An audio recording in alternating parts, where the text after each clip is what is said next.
No one quite knew where the protest began, for there was little on the evening of the 29th April. The first beginning of anything was when young people, wizard and non-wizard, out for the evening in London, Birmingham, Manchester, Cardiff, Newcastle, Glasgow and Edinburgh refused to go home, their tipsy revelry becoming solemn and lachrymonic, regretful and sad. By the morning, they had been joined by hundreds of others NWRs and wizards amongst them, but these were ordinary people, people who had extolled their belief on old magic and the art of the wise, people who had felt threatened by the first, all sitting, standing, holding hands, some singing, some just quiet. The message was clear, and the same: we are one, we are not divided.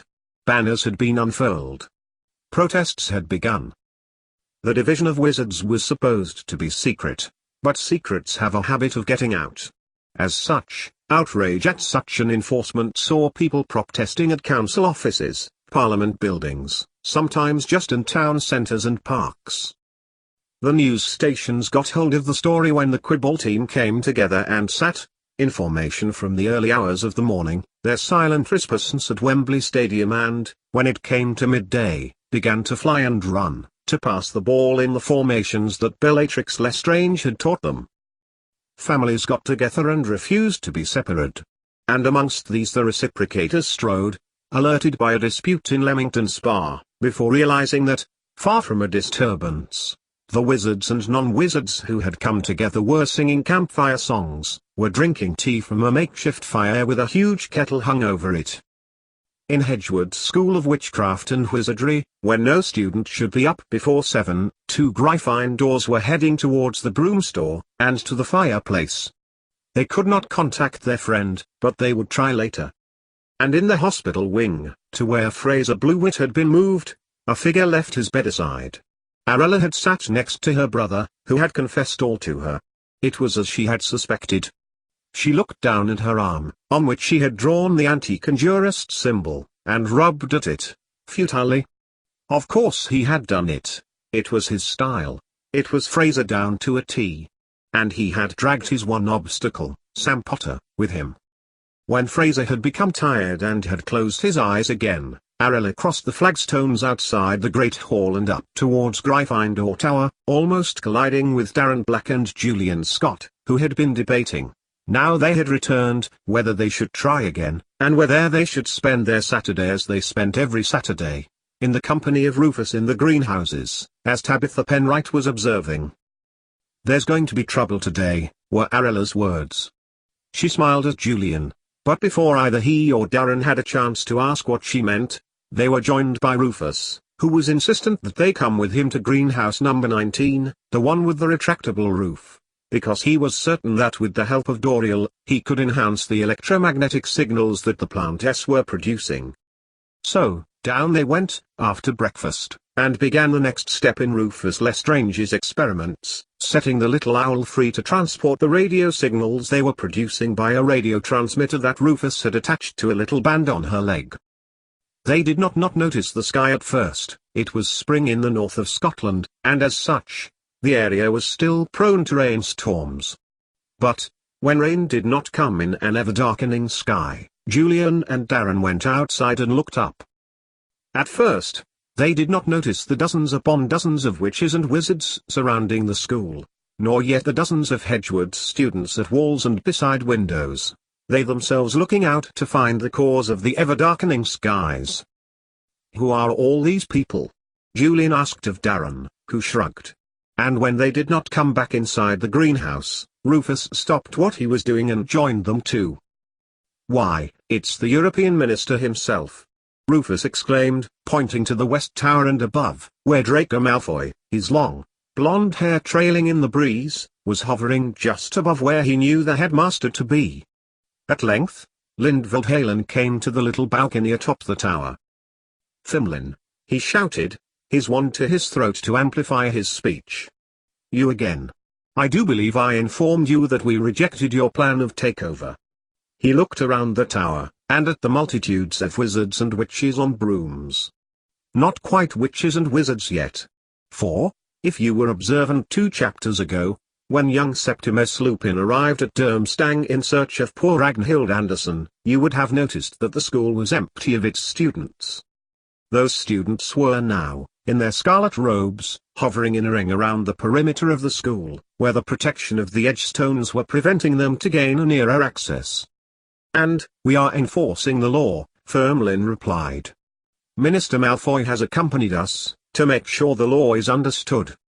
"Understood perfectly, thank you," Lindvald Halen replied. "Now, if you will excuse me, Firmlin, and you too, Herr Bruick, I have a school to run." "I think you'll find that we have a school to run," retorted Bruick, growling the words towards Lindvald. "For, we are taking over Hedgewoods. From this day onwards, to complement the impending segregation law, we are custodians of the school, Lindvald Halen." He leered down to the West Tower, then scanned the grounds with greedy eyes. "Your time as headmaster is at an end. Hedgewoods is now part of Durmstrang." He raised an arm, and then lowered it. "You have 1 hour to relieve the school of any non-wizards that the former Minister for Magic Cleus Lupin, in his lapse of judgment, saw fit to bring to the school." Julian felt his heart sink. "Bring them to us, and we will not be compelled to use force." Silence followed this, and it seemed to Julian Scott that Lindvald Halen was frozen in his position on the balcony of his tower. But then, he spoke. "This school is protected," Lindvald replied. "As you very well know." He put his hand out to indicate the place where one of the more overzealous Durmstrangers had just tried to pass through, and had been repelled back by a large force. "The staff have promised to defend the school, and all of its students." "Enough talking," Bruick replied. "Your defenses will not hold. None of this will hold." And, as if to demonstrate his point, Bruick aimed his wand at the invisible shield around the castle. "Disperse!" he shouted, a purple-blue light shooting from the tip of his wand. But, far from getting in, the spell just rebounded and succeeded in dispersing a group of 7th-year Durmstrangers who were hovering behind him. By now, practically everyone from the school, staff included, were outside the castle, looking up. All of the teachers were assembled in the courtyard before the Great Hall, wands raised. But the failure of his spell only seemed to spur on the acting head of Durmstrang, and he raised his wand again. Destructo. Again, nothing happened. But then, the wizards around him all began to try, deflecting spells, removal spells, penetration spells, all to no avail. Through all of this, Lindvald stood, silently, with what seemed to be a large bird next to him. "Isn't that the ice phoenix that we saw when we missed dinner?" asked Darren, squinting. He pointed in the headmaster's direction, and Julian squinted up. Just then, as much as to confirm it, the ice phoenix soared again, covering the grounds and the Black Lake, and the castle, causing a lot of the Hedgewood students to duck when it came close.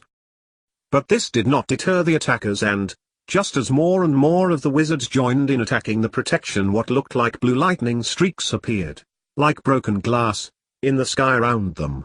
One of the spells had broken the shield, and now the attacking spells were reaching the students on the ground, and the staff. Quick as a flash, the staff ordered the students back inside, and were parrying attacks with wands, and returning their own attack. Several of the Durmstrang students were dashed aside by Huxley Baird's Repulso spell, and the McGonagall was matching stroke for stroke the spells that Bruick was raining down on them. And all the time, while the Ice Phoenix squealed its toneless cry, as it circled the school desperately to repair the damage done, the attackers were nearing the school. "We've got to help it!" shouted Daron, as a student ran out of the east door and down the path towards the Black Lake. "It must repair the defense." "How?" shouted back Julian. "Just what can we do that the teachers can't?" "We can use the plants." It was a sentence neither Julian nor Darren expected to hear. Rufus, his eyes trained on the Ice Phoenix, and its tuneless song, watched as it tried even more desperately to cover more ground. "The plants?" "We can boost the signal for the plants," said Darren. "We can send Doriel. The Ice Phoenix should follow her. Most birds follow little owls, out of instinct," he said, knowingly. "But how?" Let's just do it, interrupted Julian as Darren was about to protest. I don't think it can do any harm, can it? They ran back to the greenhouses, and switched on the radio. At once, the jasmines, and the juvenile pine trees in Greenhouse 21 began to vibrate, oscillating about their stems as they began to match the radio frequency. Doriel had come to rest on the open window ledge and, lovingly, Rufus put out a dead shrew on his palm, and waited for the owl to succumb to temptation.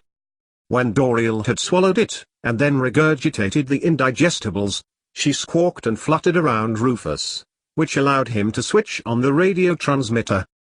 Go, you lovely bird, he whispered to it, and the tiny owl flitted and fluttered around the greenhouses, and then across the open space between them and the castle, dashing and looping around. Within minutes, the blue-white phoenix spotted her and joined her in her dance around the castle grounds.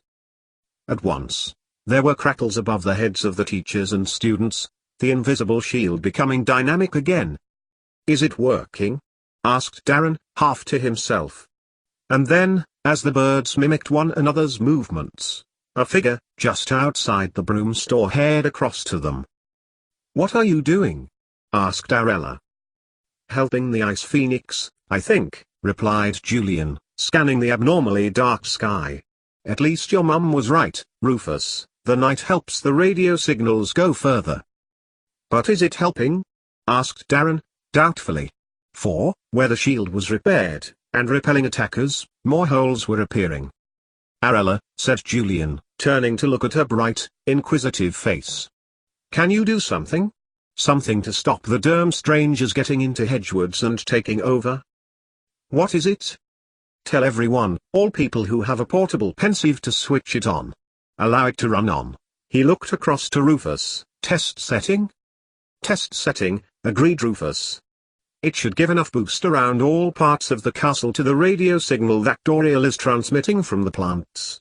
Here, Julian placed the red amethyst into Arella's hands. This should help too. Arella did not have to wait to be asked twice. Already, with one heavy glance at the broom store door, she was tearing back up to the castle. News spread rapidly and, over the course of the next 10 minutes, students reappeared on balconies, at windows and with the teachers. All had their pensieves.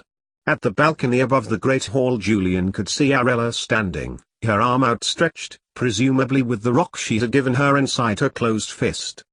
And, as they watched, they could see it was working. More and more cracks that had allowed for Bruick, Fimlin, Malfoy and the Durmstrang students to get so close to the school were sealing up, repelling broom flyers and shielding the school again.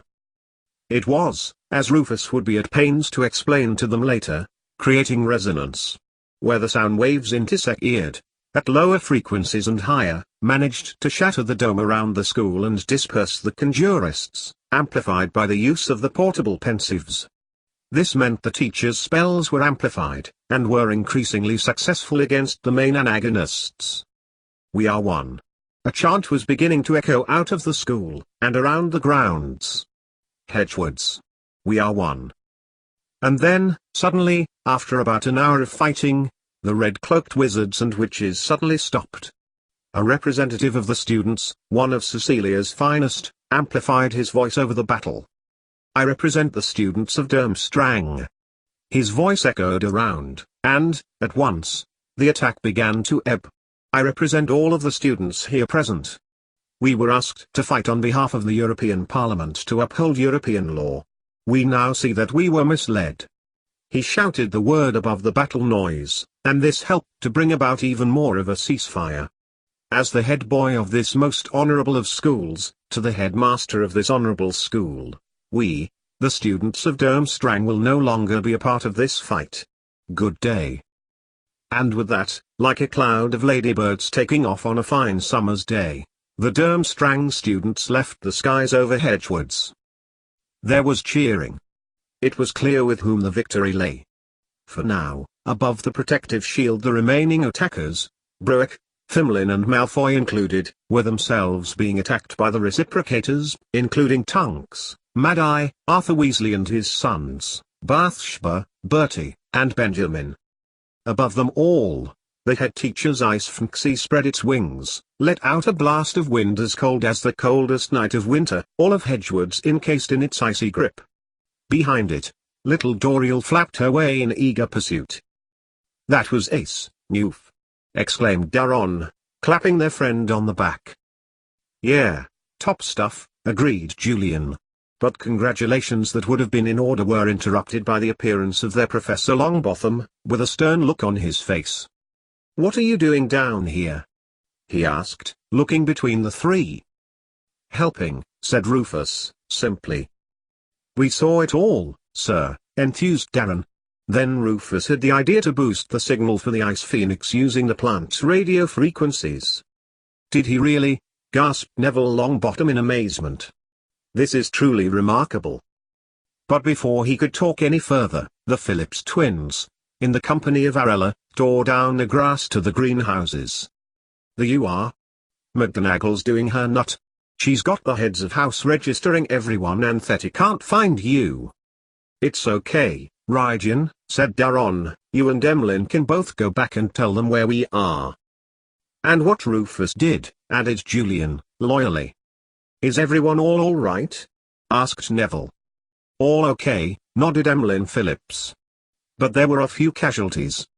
Huggy Bear," he broke off when he realized that Neville Longbottom was staring at him. "Professor Huxley Baird," he corrected, "has been taken to the hospital wing.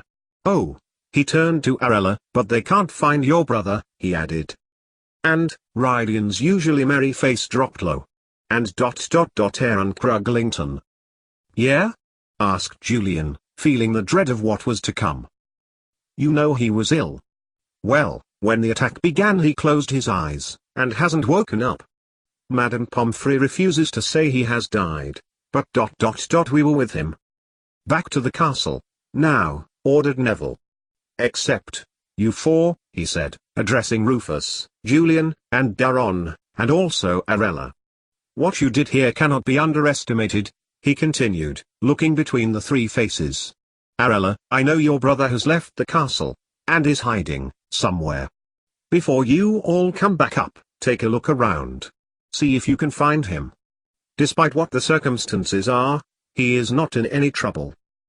And with that, the professor of herbology strode back to the castle himself. "Not in any trouble despite the circumstances?" asked Julian, raising an eyebrow. "What's your brother done, Arella?" But, before she could answer, a light, glowing at their necks, drew the boys' attention to their second task of the day. "To the broom store, quick!" Darren yelled, tapping his pocket to check that the flu powder he had recovered was still there. Dad said that with the friend finders and he would open up the flu network, this would find Septimus. Come on. But Julian did not come with them, for he was staring at Arella, who was beginning to cry. "I just wanted to help, like Mum," sobbed the girl, into her hands. "She says she is helping, with your mum, Darren. But she is disgusted that conjurists are even now celebrating the division of wizards and non-wizards. She says she is ashamed to be a witch." "What else do you know, Arella?" asked Darren, curious as to what seemed like quite recent information when the school was on communication lockdown. "Only that no one has found Sam Potter," Arella sobbed. "But he will get immunity at Iceland. It seems that the memory was falsified by," she let out another sob, "by Fraser. He never used the Avada Kedavra curse. But he still needs to give his side of it. Iceland not in the European Wizarding Union, so does not need to hand him over, plus he has married a truth-teller. And she is expecting a baby." The voice came from behind them. Arella's brother, still clad in pajamas, was standing over them. "Well done, Arella," he added, scathingly, "you always seem to be trying to help and interfering at the wrong time." The boys watched as the young girl's eyes were wide, on her brother's face. "But there's so much you don't understand. I might as well tell you." "Yes," he nodded, in acknowledgement to his sister's unanswered question. "I broke the Ice Phoenix's spell, that let the Ministry in. I promised Malfoy I would a long time ago. Yes, I tried to stop Sam Potter that night. But none of that was quite how it seemed. I was asked to provide a decoy by Professor Halen. I helped Sam and Crystal Liu escape. I faked the Avada Kedavra curse, like I faked the memory that was used at his trial. But why? Why, little sister? For my place in the European ministry, of course. Anything for that. Anything. He screwed up his eyes for a moment. But, when they passed the Segregation Act, I thought, what was the point? Surely there is something better for me to use my time with? He shifted from foot to foot, as he spoke, his bare feet cold on the grass. But now Professor Halen has gone. We'd better go. As he spoke, the friend finders glowed again. You go ahead, Fraser. We have some unfinished business in the broom store. Really? Asked the older boy, doubtfully. As unfinished as those stupid plants of yours? Ah well, he sighed, looking back up to the castle. I need to return, at least, and pretend I was out of bed sleepwalking, or something. Coming, Harry? But the girl shook her head, proffering the red amethyst back to Julian, who took it awkwardly. Your choice, he said, shrugging, then began to pick his way over the rocks on his way back to the school. Wait here, we won't be long, said Julian to Arella, who nodded as the three friends entered the broom store. Already the hearth was aglow with green, as if Septimus was already trying to find them. The brooms shimmered in the green light, including the one Sam Potter's parents had used to replace the lightning shot. Darren hurried over to the grate and, with a quick shake of the paper in which he had wrapped the flu powder. A flu nudge from Septimus. He exclaimed. Darren. He's in the Ministry for Magic, the Department of Mysteries. So says Dad's message. He turned to look at Julian and Rufus. He also says Mum is with the NWRs in Trafalgar Square, and that your mum is with the Quibball players, he added conversationally. Why would he be there when he was in Germany, yesterday? I suppose we'll just have to find out, said Julian, taking Darren by the arm. Rufus carefully linked on and the three friends, holding on to their friend finders for dear life, stepped into the hearth, through the flu nudge that Septimus had made with his non-wizard flu powder just minutes before. 88,888,888. At the interface there, between worlds, and just beyond, unfathomable to anyone at Hedgewoods, another battle was raging, one by members of a similar school, one where the body of a particular boy was being carried by Hagrid, and by whom, especially a particularly dark wizard, was believed to be dead. 88,888,888. Slytherin was disheartened by the whole thing and left us. Lindveld Halen read aloud, his footsteps pacing out across the obsidian black stone. We were all of different times, none more so than me, and while this was, at first, our strength, it became our weakness. Salazar went off with his time turner, seeking Herpo. I was able to steal another from the Uras, decided to make the best of it and went to the time I knew, late 1920s. Lully came with me. It was excellent. He distrusted time turners and was happy to stay. He revived the reciprocators that Joseph Black disbanded and made illegal, recruited wizards and scientists, together made big advances in 20th century physics. He made his mistake and in Goblin riots of 1956 was murdered. Lindveld, walking down the corridor of the upper floor of the Ministry for Magic, was momentarily distracted by the chants above, from the demonstrators who had filled London's streets. Segregation? No way. Was one unimaginative slogan, but not as bad as, my wizard. Your wizard. Everybody's wizard. He turned his attention to the primary source from the hand of Aloysius Lupin, himself. That was after we had written Mysterious Mythology but before we were found out and betrayed by Oswald T. Avery. He was at school with Voldemort, Tom Riddle as was, in 1930s and he recruited Avery for brilliance. Tap, tap, tap. So we had no choice but to go. Lindveld paused as he swerved and took some steps to one side to avoid a group of Uras heading to the atrium. Mysterious Mythology was left in the care of his son. This is why Voldemort knows about the other worlds and Herpo. He wants to exploit it. This is why he is at Ministry right now, dimensionally speaking. Down in the lift he went, but continued to read as he got to the 7th floor in the basement. But you know this, Tabitha Penright? You know this, Callias Lupin. You know that he knew of your mystery, and you were angry. I am glad you capitalized on your anger. We have made a good team, you and I. Albus Dumbledore of Voldemort's world discovered us, the going, not long after his defeat of Grindelwald. Perhaps he wished to atone for his sister, or for the lives he had taken. Sidestep, pause, walk, walk, walk. He pledged to take over from me if I were to go back to try to fix things. Only a few can access this world of souls, even fewer manipulate them. Oh, there's Pensieves, of course, but these only show a mere sliver of what S. Here. As Lindveld walked, Aloysius Lupin fanned his arm around at the memory-filled ether. The going managed it. Lindveld's voice continued, and 2 Mysterias over the centuries with weak magic proved it could be done. You, Tabitha Penright? Lyd paused, placing his hand to his throat, and closing it around ... What was needed next? Then he looked back down to the manuscript, the words picked out in delicate writing, and Cecilia. We never did consider a mole. We were too arrogant, I think. But she is proving to be ... excellent. And now? Lindveld said aloud, as he got to the doors that led to the Department of Mysteries. And now, echoed Tabitha Penright, in the last memory she would need before the big climb back. Now to catch a fish. No, she corrected herself, as she pushed herself through the cloud membrane. Not 1 fish ... more fish ... 3 fish. But, one last question. Tabitha addressed the outside of the memory. From which lake did you come, Aloysius?